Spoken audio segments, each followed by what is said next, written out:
I'm Chris Paget. I am the chief hacker from Recursion Ventures, and I'm here to tell you all about the internals of the Microsoft Windows Vista final security review. So a little bit of full disclosure before I begin, just in the interest of kind of clarification on a few things. Obviously, I was paid by Microsoft for my time on the Vista engagement. I haven't accepted any Microsoft money since then. Microsoft certainly had, no payment for this talk exchanged hands. They haven't given me permission to give this talk. I did give them a copy of the slides about a week ago, just as like a little heads up. They requested one minor change. It actually wasn't a big deal. It didn't change anything for the essence of the talk, so I was happy to make the change. Also, from full disclosure, I have no documentation to back up any of what I'm going to talk about during this talk. That was actually a condition of the non-disclosure agreement, that all of the documentation had to be destroyed. So everything that I'm talking about here is from memory, and feel free to take it all with a rather large pinch of salt if you think I might be misremembering things. Another thing to clarify is exactly which terms of my non-disclosure agreement have expired. As far as I'm concerned, everything that I want to talk about during this talk, I'm free to talk about. There are still some clauses of the NDA in effect. I'm not actually allowed to talk about specific details of specific vulnerabilities that we identified. The only real disappointment for me on that fact is that I cannot actually tell you how many bugs we found in Windows Vista. Not allowed to tell you that. But I can't actually remember the number anyway, so it's moot. But yeah, as far as I'm concerned, everything that I want to talk about, I'm free to talk about. I'm not holding anything back from here. But at the same time, if you're expecting me to be dropping some zero-day, you're in the wrong talk. So a little quick demo here. Where are we?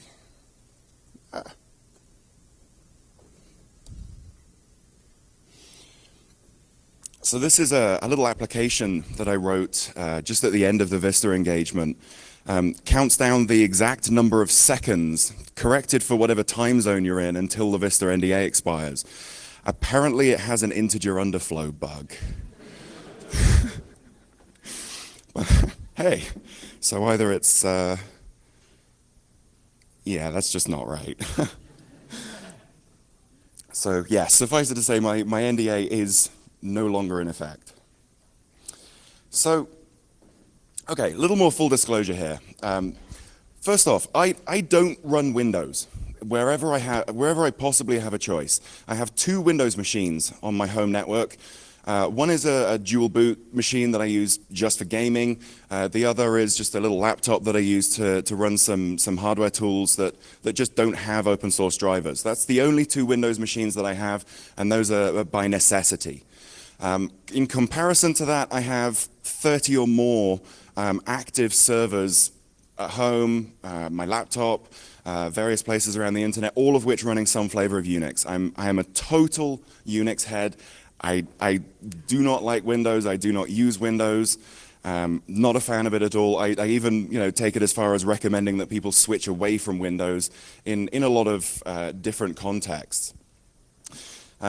In 2002, I actually released a white paper documenting what I called Shatter Attacks, a new class of attacks against Windows, basically using GDI messaging for local privilege escalation. I called it Shatter Attacks because they break Windows. So, this was obviously a few years prior to being brought in on the Vista engagement as well. So, there's a little bit of history there as well. From my perspective as a hacker, there's just too many things that Windows cannot do. I need my operating system to do, a bunch of things that Windows just can't do. Some great examples: SU and chroot. I once implemented SU on Windows. It was a spectacularly ugly hack that introduced a really unpleasant race condition. It worked, but it wasn't pretty. Suffice it to say, if you're used to things like SU and chroot, don't ever expect that to ever appear on Windows. It's just not capable of it. The security model of it just isn't designed with things like that in mind, so it isn't ever going to work. Other reasons I don't use Windows: I need an OS that scales the way that I want to work, and I need it to scale with full functionality. So I don't know, how many folks saw my DEF CON talk last year where I was messing with GSM base stations. That was all on a Linux laptop. And I can take all of that code and port it directly to my Linux cell phone. And it works. It just works. Everything is there. It's all present. You've got a full Linux kernel there. So, anything that a laptop can do, a cell phone can do nowadays. Sure, you can run Windows on a cell phone, but it doesn't have full functionality, and that bothers me. That's a limitation that I can't deal with. The primary reason, to be honest, why I don't use Windows is because the whole clippy mentality annoys me. I don't like being treated like an idiot when I'm using a computer. To be honest, Windows, I don't know, there's a very fine line between extremely usable and treating you like an idiot, and sometimes I think Windows gets it slightly the wrong way. Great example is Clippy. This is what I mean by the Clippy mentality. Treating you like you really don't know what you're doing. It bugs me. I'm not a fan of Windows at all. So, having said all of that, I now want you to forget every word that I've just said. Every single word. Just put it completely out of your minds, because we are not talking about whether or not we like Windows. We are not talking about the functionality of Windows here. Functionality is not security. My views on how usable or functional or the user interface of Windows, it's irrelevant. We are not talking about that at all. My personal viewpoint on Windows is purely technical. It's got nothing to do with the security of Windows, and I just want to make sure that I'm absolutely crystal clear on that. My viewpoint on Windows has no impact whatsoever on my view of Windows as a secure product or not. So the important question is not, did we like Windows Vista? Because let's be honest, we already know the answer to that. You don't need me to get up on stage and rant about Vista to decide that. The important question is, was Vista secure? Very different question and a very, very important distinction. So, was Vista secure? Well, there's a very popular cliche in the security industry that security is a process, not a product. What we mean by that is that security is an evolving thing. It's a mentality that you get into. It's a way of responding to things and a way of thinking about things. It's not just a box that you drop in your network somewhere. So if we ascribe to that theory, then whether or not Vista was secure basically comes down to how good was the process for securing it. So we're talking about the very final stage of this process here. My involvement was in the final security review, the FSR. The FSR was supposed to be a final once-over before release, a last opportunity for us to find any really glaring bugs, anything that was really, really potentially critical that we really wanted to fix before release. The FSR was the absolute last-ditch scenario in which we could do that. We had full access to everything, and I do mean everything. We had a really spectacular team working with us at Microsoft that anything that we needed, whether it was documentation, whether it was source code, or whether it was a developer that wasn't returning our phone calls because we had some tough questions for him to ask. The folks at Microsoft were right there giving us everything that we needed. As far as I'm aware, this was unprecedented as far as Microsoft were concerned. They've never done it before we came along for Vista. So this was real groundbreaking stuff for them. The only thing that we didn't have access to was the DRM code. DRM in Windows is protected very, very carefully. As far as I understand it, there were other people on the team that did look at the DRM code eventually, but had to sign even more NDAs that were even more restrictive and harsh. From my perspective as someone that was kind of kept away from the DRM code, it was about 6 months to a year after the FSR finished that Windows Media DRM was broken very, very badly indeed. There ended up being a cat and mouse game between Microsoft and the crackers that they cracked the DRM, and Microsoft broke new records in how fast it put out a patch for DRM. And then the attackers broke new records again for how quickly they broke the patch, and it went back and forth, and I couldn't help cracking a smile because I had no opportunity to help out there. So to some extent that was self-inflicted. So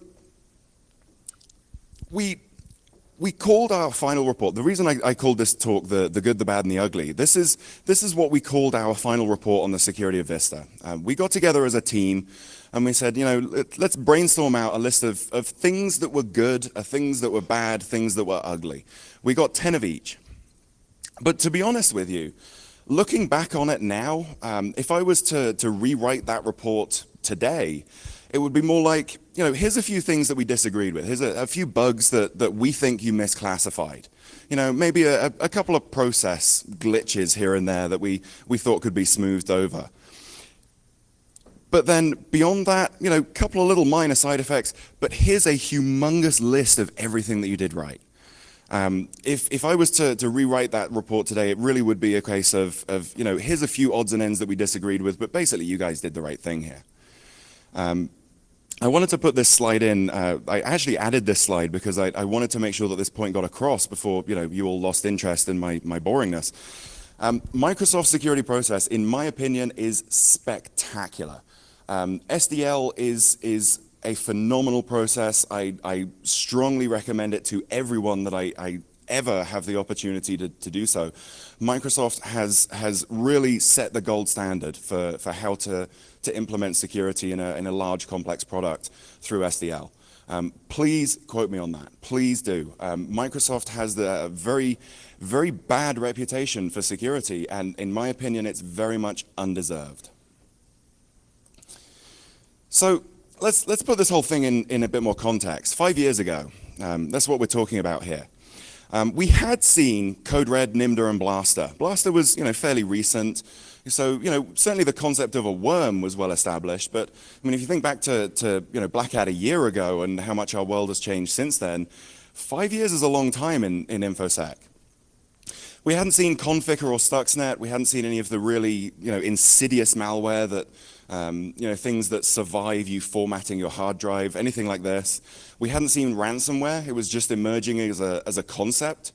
The idea of either demanding a ransom or knocking someone's website offline, or this malware that encrypts files on your hard drive and makes you pay to decrypt them.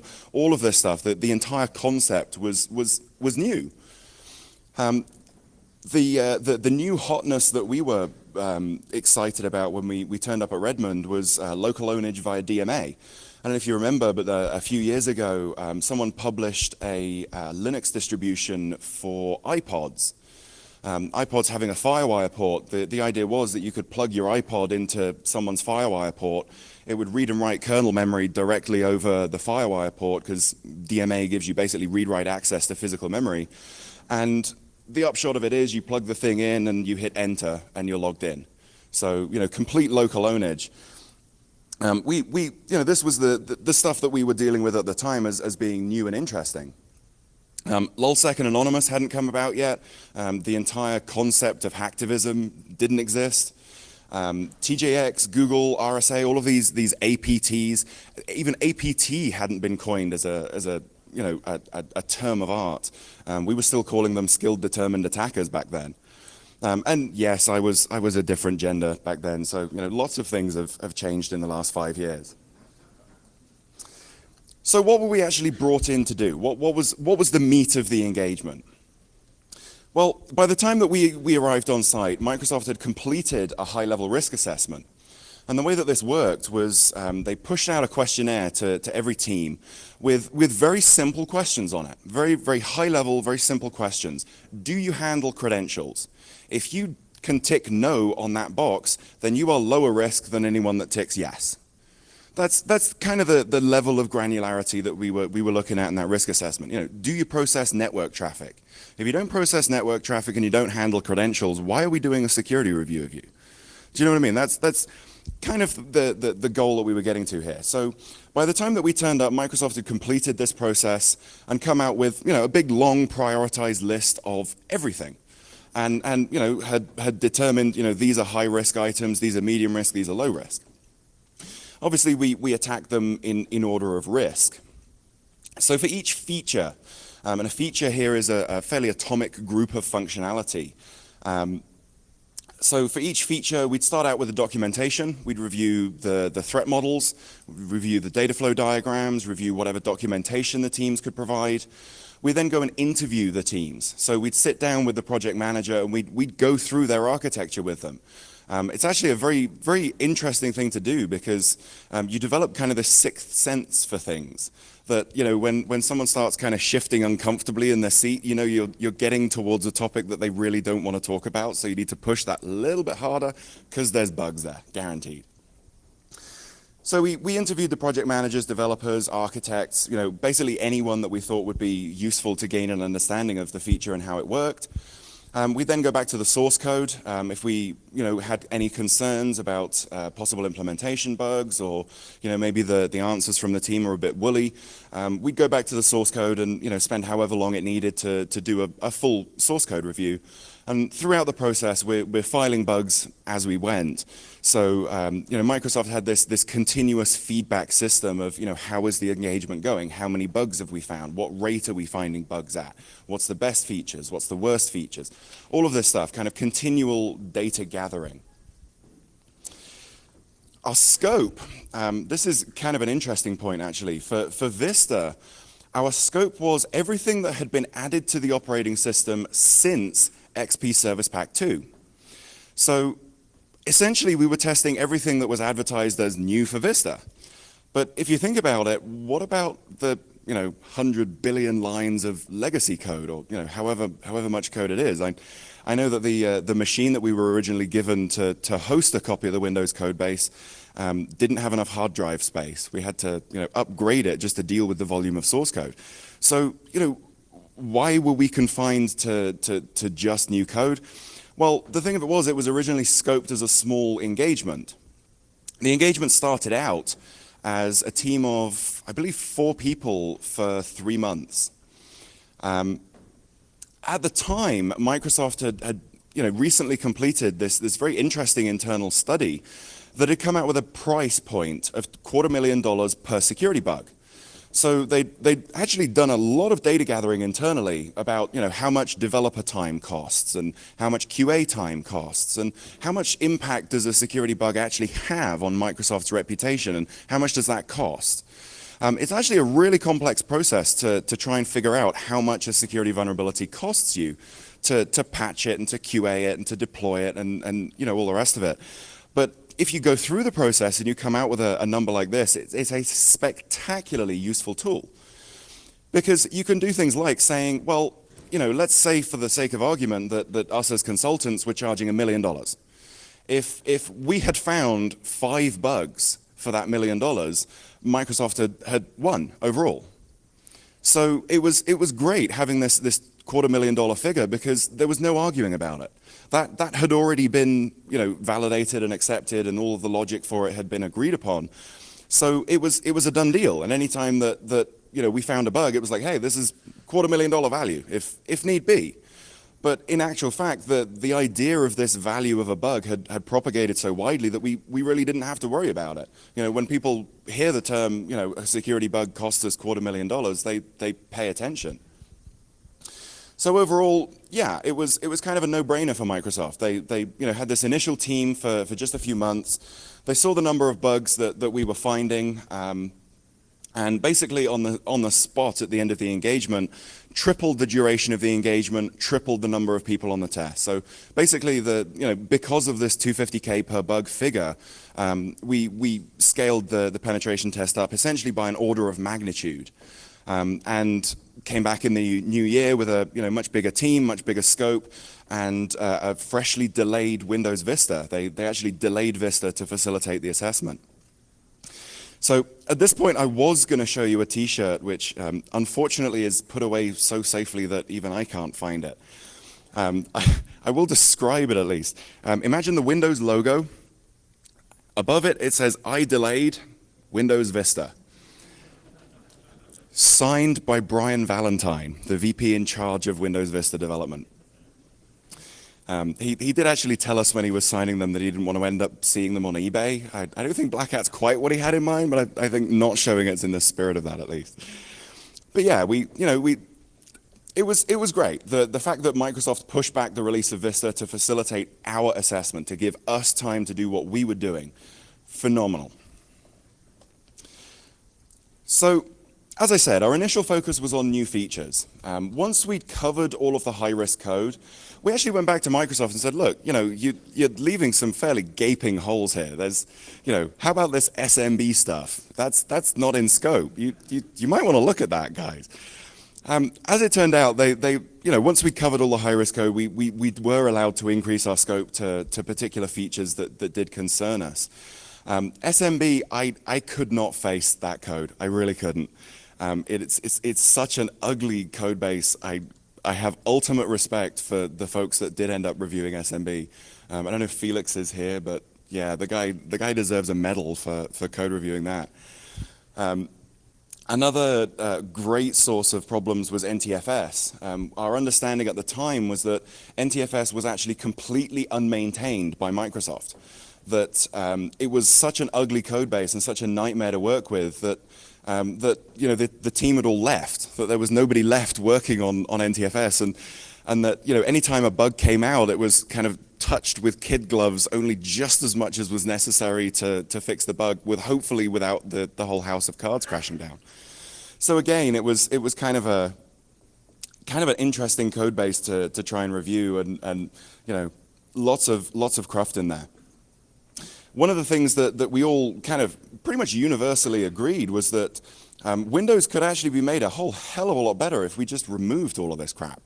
I would dearly love to see a Windows Lite without all of this old crafty code, with just the new shiny .NET, Stack Overflow prevented code. I think it would be a great product. In general, our scope was to follow the rat holes. Now, what I mean by this is, quite often actually, we'd start interviewing a team and we'd get a sense that something wasn't quite right. And 99 times out of 100, that sense was correct. So we were strongly encouraged to follow that.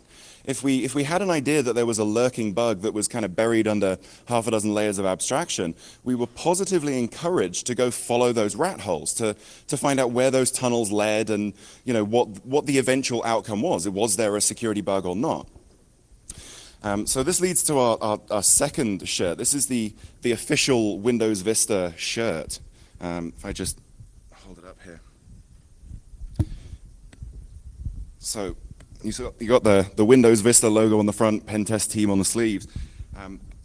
There's an H.P. Lovecraft quote on the back.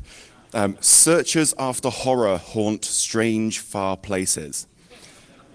That's a direct reference to this concept of rat holing, that sometimes we were looking for horror, and sometimes we ended up in some very, very odd places in the Windows code base. It's grim in there, I tell you. So, okay, the bug bar. This was ultimately what we were working towards. The bug bar at Microsoft is a document that basically says, if you have a security bug, here's how to classify it. You break it down. Is it local? Is it remote? Well, if it's local, then that's probably lower severity than remote. If it affects few people, then it's less severe than if it affects many people or administrators. This kind of thing. Bunch of fairly simple criteria that, once you can classify your bug according to these criteria, you just say, right, that's my severity, no arguing with it. It was actually a really, really handy tool, because quite often we'd find bugs that, we'd have a little argument about, where it belonged in terms of the bug bar, but by and large, it was great to just be able to say, hey, we've got a remote code execution bug. That's critical. You got to fix it. End of story. No discussion whatsoever. There was actually a line drawn on the bug bar that said, anything more severe than this line, anything that's above this, we're not going to ship on Vista. So if you have vulnerabilities that are above this severity, you will be removed from the DVD if you don't fix that by release date.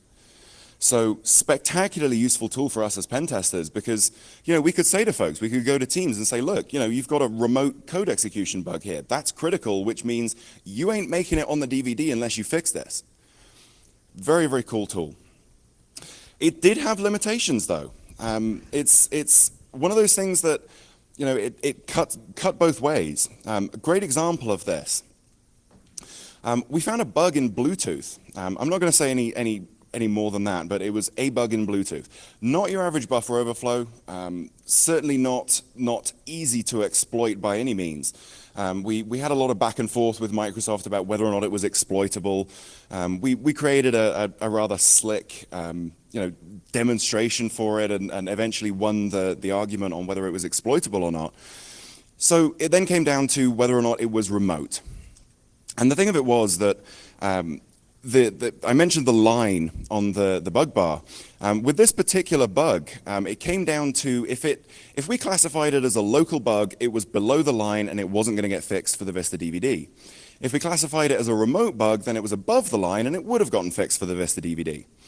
The eventual conclusion was that it was remote by about 20 feet, which wasn't remote enough because that's close enough to physical access. So yeah, it wasn't fixed. We can argue a lot back and forth about whether that was the right decision. To be honest, I would probably change my mind if I was in exactly the same situation again today. But the point of it was, it's a great case study for how bug bars can fall down sometimes. In order to be comprehensively useful as a tool, it has to cover every possible scenario. So you will come across scenarios that don't fit cleanly into your bug bar, and the way that we like to recommend to folks that they solve this is that you have an option on the bug bar that just says other. And you have to argue about it. You have to fight your case to get whatever classification it is for that bug. But the point of it is, once you've classified a bug as other, it forces an automatic reassertion of the bug bar, that you have to reevaluate it and reconsider whether you are actually considering every possible eventuality. So yeah, the bug bar was a good tool. It had its occasional problems, nothing that couldn't be fixed, and in general, yeah, it was great. I certainly appreciated having it. So what were the outputs of the review? Well, first and foremost, lots and lots and lots of very nasty bugs. We prevented a lot of bugs from shipping in Vista. I'm proud of the number of bugs that we found and got fixed. We certainly helped with remediation. We helped with verification of the fixes. We did not help with remediation. So, as far as I know, none of our code is anywhere in Windows. We weren't kind of contributing to that level. But certainly once the team had a fix, they would come back to us and we'd verify the fix. Code or binary if necessary, whatever it was. On that basis, we were, highly optimized. We were, focused purely on attack.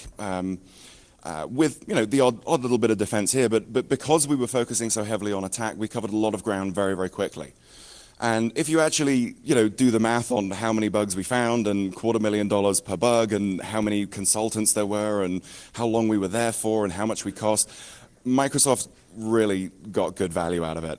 At one point, we were actually referred to by someone nameless at Microsoft as a rape gang. We were beating Windows up to such a degree. It was kind of crazy.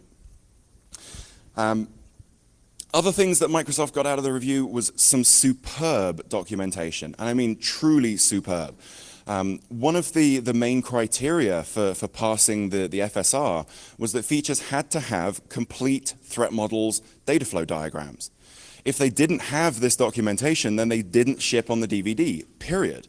So, we had folks on the team that, all they were doing was sitting reviewing threat models for months and months and months. I felt kind of sorry for those guys as well, because it's not the most fun job in the world. But like I said, at the end of the process, Microsoft now has threat models for everything, which is great because I'm actually a huge fan of threat modeling. I think it's a very powerful tool.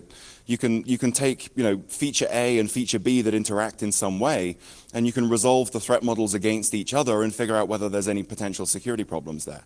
Being able to do that by having all of that documentation is very, very powerful. Another thing that Microsoft got out of it was a lot of fresh rules for prefix and prefast. So these are Microsoft's automated code review tools.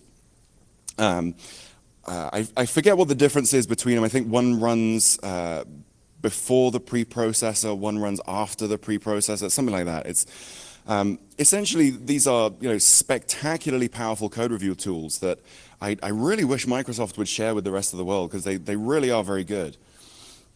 So yeah, we came out with, I don't think anyone on the team actually wrote the signatures ourselves, but certainly, there was a lot of bugs found that ended up being ported to prefix and prefast rules.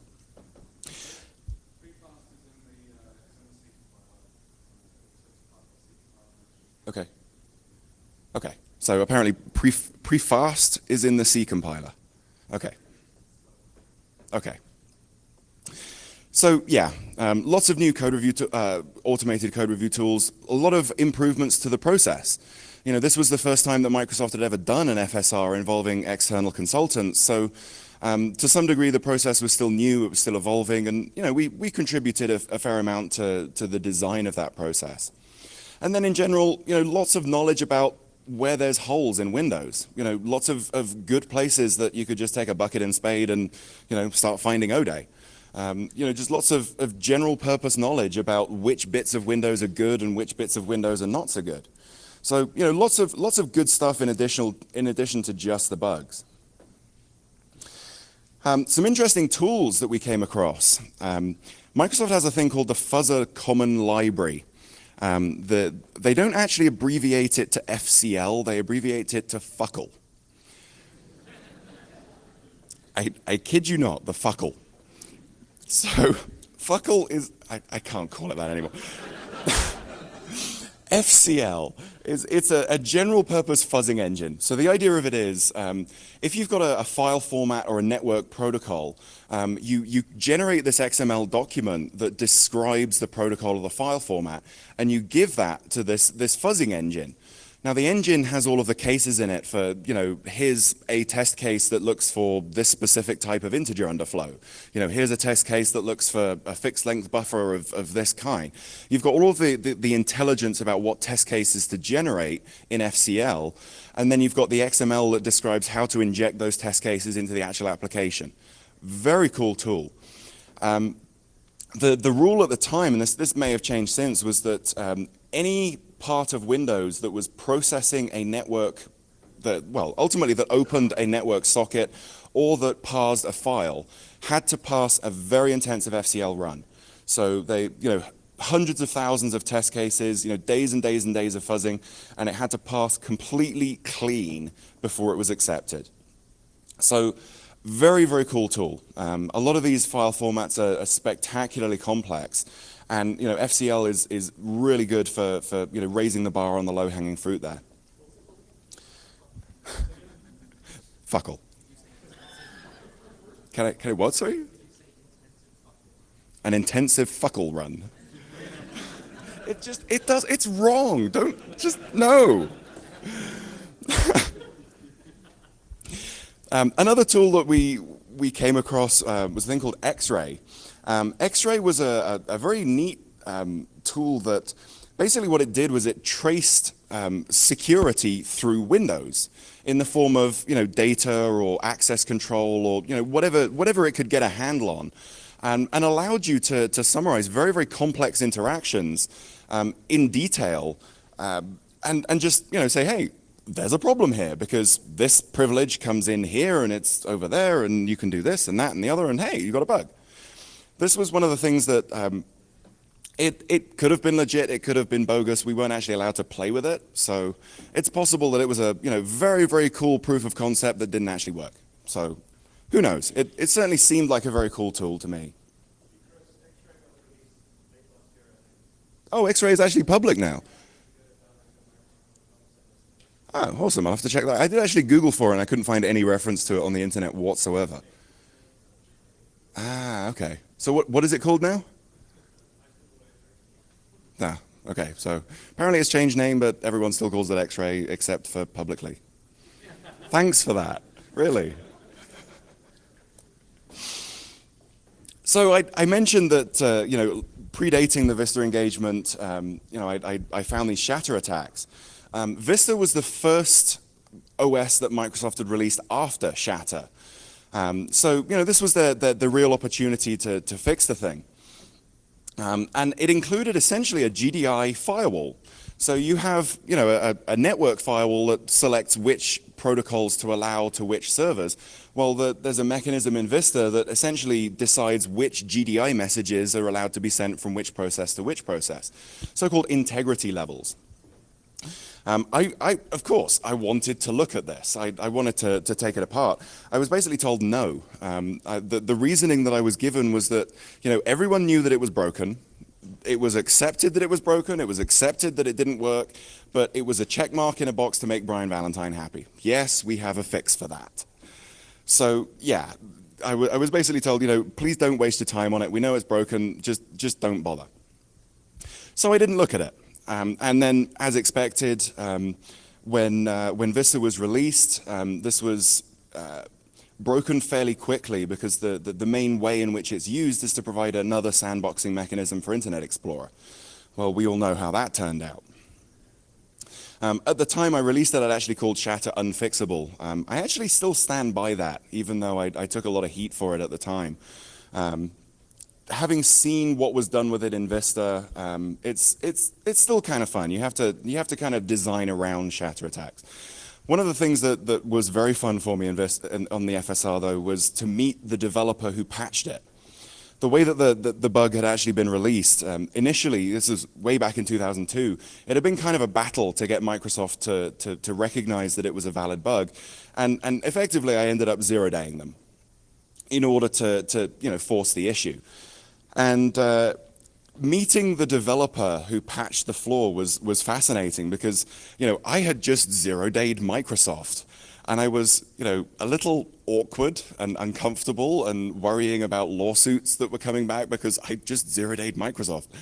The developer who was on the other side of that, as it turns out, was just as terrified as I was because, he'd just been zero-dayed. So it was kind of fun to see how, both sides of this really bad bug had just terrified everyone involved. There was no one that walked away from it with, any feeling of comfort. Other fun stuff that we checked out with Vista, hells yes, we searched for profanity. Searched for every swear word under the sun in the Windows code base. There is surprisingly little profanity. We actually ended up making much more use of bug or fix me. Anytime that you see a comment containing the word bug or fix me, yeah, we had some fun there. We actually had an internal competition within the team for the most obscure chunk of Windows source code. I tried to remember some of these, and they're so convoluted that I wouldn't do it justice. You cannot imagine some of the things that we were seeing in there. Just mind-blowing stuff. Comments like, we add one here. We don't know why we add one here, but if we don't add one here, it breaks, so we'll add one. Yeah, what do you do with that? More fun was had, finding the patches for our own bugs. I certainly had fun. One of the first things I did was look up the fix for WM Timer, which was the Shatter attack. And I'm reading through the handler for WM Timer, and I see the fix. And just above it, there's this comment saying, we have to check for non-zero values here because there are very bad people out there. Yes. I was actually gutted. I formally requested from Microsoft that they allow me to keep that one-line comment just so I could get it printed up on a t-shirt and say, yes, I am a very bad person according to the Windows code base. But no, apparently that's too much source code and yeah, couldn't share that with the public. So what are you going to do? But yeah, Windows says I'm a very bad person. I'm okay with that. In general, I have to say that the team that was assembled for this engagement was spectacular. Both from the Microsoft side, Microsoft has some spectacularly clever people. They really do.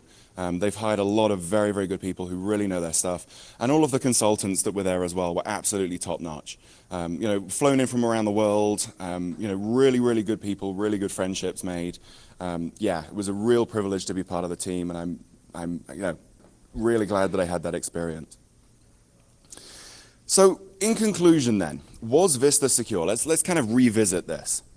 Well, as I said, if security is a process, not a product, then Microsoft sure as hell deserves a lot of credit for SDL. They really do.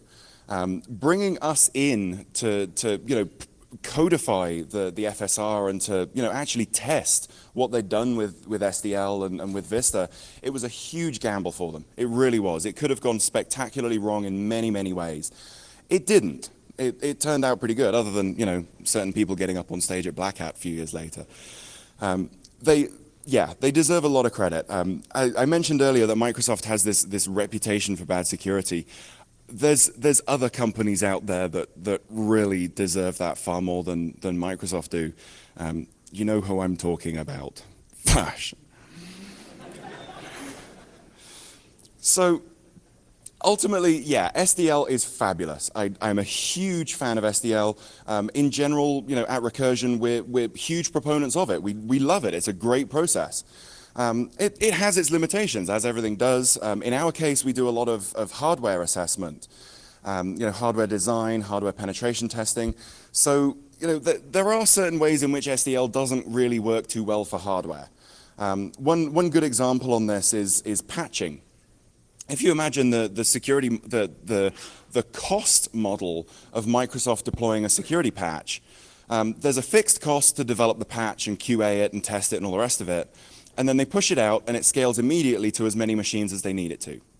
Well, if you think about that in hardware terms, that doesn't quite hold true anymore, because if you've got a hardware vulnerability, you can't just send someone a patch. You're not just going to mail someone a new PCB and expect them to dismantle whatever it is and drop that in.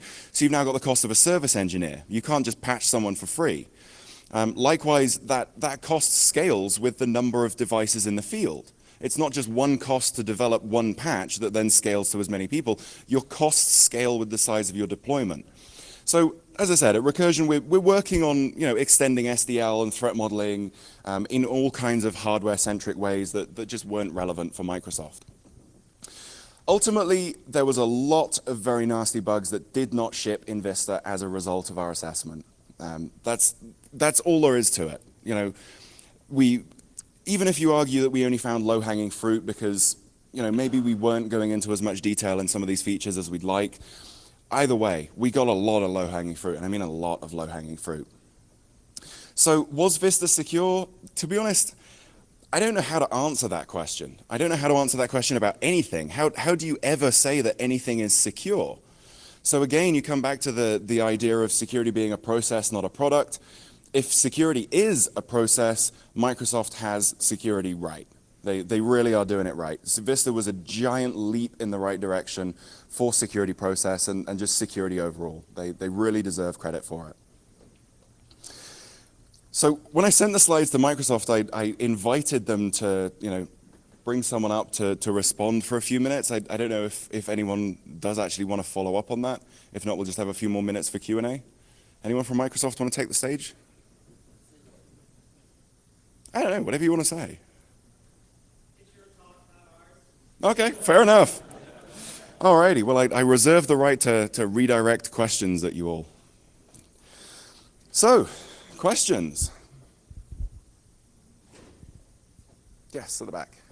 Did Windows 7 receive the same scrutiny that Vista did, or did they perhaps scale back a little bit using most of the Vista code base? So the question was, did Windows 7 receive the same scrutiny?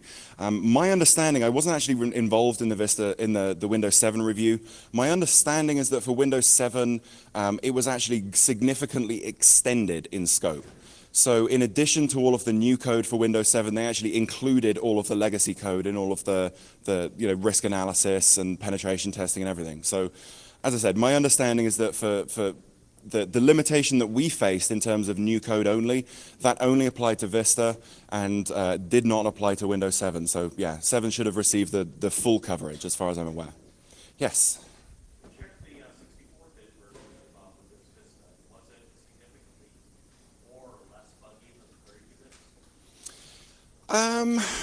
In general, a lot of the bugs that we were finding were kind of architectural issues. So 32, 64-bit didn't really make a difference. I think it's probably fair to say that given that we found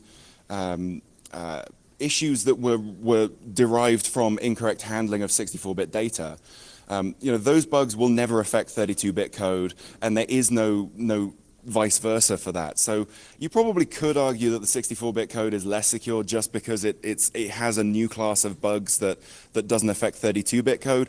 But in reality, there's no tangible difference between them. To us, it was all the same code base. Really no significant difference between 32 and 64-bit. Yes. Numbers to support some of the argument, like the number of security bugs found before, number of security fixes that had to go in after it's checked. So the question is, do we have any metrics to back up our assertion that this was a good process to go through? The thing of it is, that's kind of a tough question to answer, because it's not necessarily about the number of bugs that's found, as much as how hard was it to find those bugs? What level of skill was required to exploit them? And ultimately, was it as severe as it could have been? So it's very difficult to point to even a methodology and say, here's a methodology that would allow us to say what we did improved Vista. But the simple fact is there are a lot of bugs that didn't ship in Vista. So whatever you can argue in terms of metrics in and metrics out, a lot of bugs got fixed. That's all there is to it, really. Yes. I don't know, to be honest. The question was, is there any plan to extend this to Office or Exchange? From my perspective, the review that I was involved with was run by the Secure Windows Initiative. So effectively the Windows side of the house, and things like Office and Exchange just weren't in scope for us. Given the progress on the review and the kind of outputs that they saw from it, I wouldn't be surprised if they have started deploying to other products. Perhaps someone from Microsoft can comment.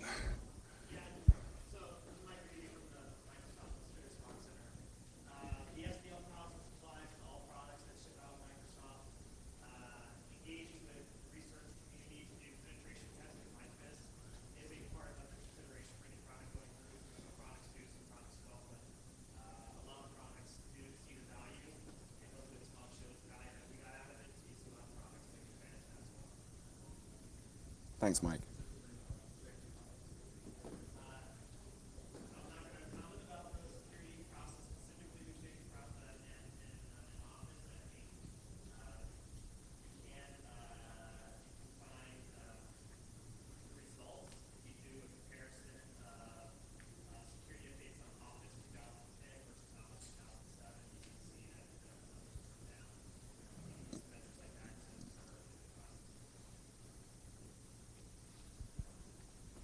Thanks, Mike. More questions? Yes.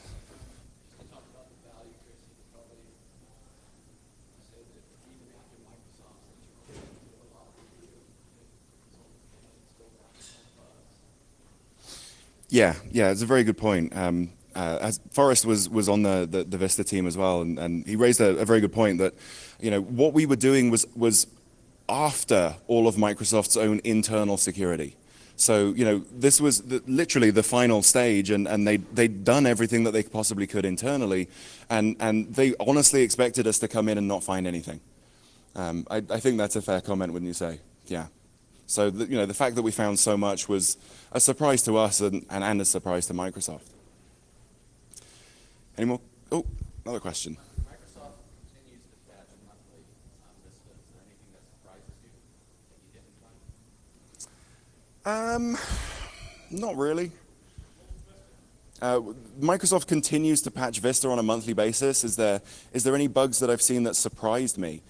No, although I do crack a smile whenever something comes out that I thought, yeah, you guys really sucked.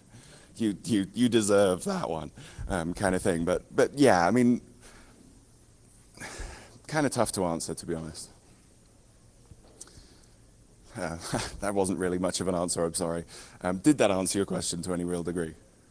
We can talk later. Okay, sure. Yes. How much of your review was done in source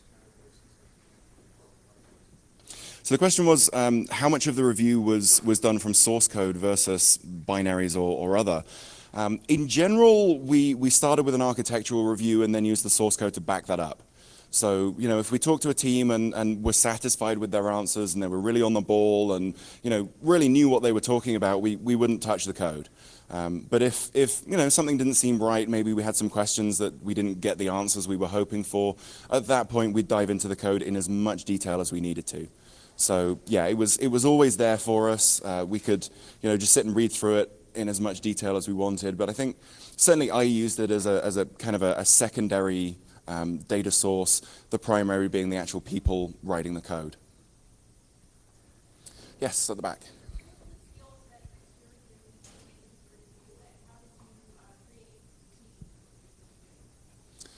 So the question was, what was the skill set mixture and how did we pick the team? We didn't actually pick the team. Microsoft selected 3 or 4 leading penetration testing companies and brought us in. I'm not sure if there were individual resumes reviewed on Microsoft's side. I suspect there was. Can anyone confirm or deny that point? Did you guys review our resumes before we came in? There we go. So yes. In terms of skills, primarily code review, architectural review, just general purpose hacking, really. Most of us, as I said, were brought in for code review reasons. So yeah, lots of knowledge of C, basically, was the primary skill for sure. Any more questions? Yes.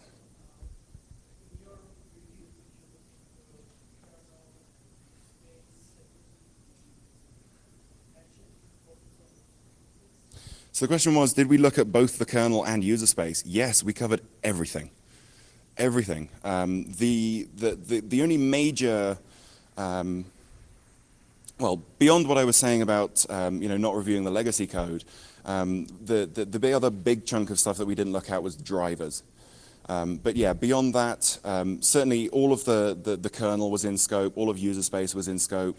Anytime that we were testing a feature that had some impact on the kernel, yeah, we absolutely had the source code and we're encouraged to go look anything up, whatever part of Windows it was in. There was actually a fair amount of concern expressed at the end of the engagement because we'd spent many months getting to know Windows in a phenomenal level of detail with all of its various nooks and crannies, and then left. And Microsoft were a little bothered by the fact that all of this knowledge about Windows was just walking out the door. But yeah, we absolutely looked at kernel space, user space. There was a lot of interesting conversations happened about people figuring out different artifacts of how the Windows kernel actually works, and pennies dropping mentally and things clicking as it were. So yeah, absolutely the kernel was in scope. Yes. Did all of the vulnerabilities get patched? I don't know, honestly. We finished our review a little while before Vista went gold, so it's entirely possible that everything that we found was fixed. It's also entirely possible that everything that wasn't fixed on the day that we left wasn't fixed on the DVD. I really can't comment.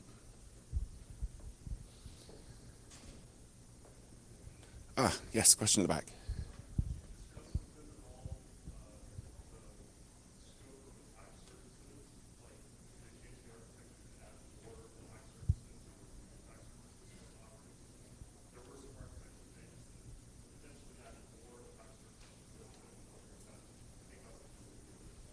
Right, so the question was, did we have discussions with Microsoft about the size of the attack surface and how it grew with Vista?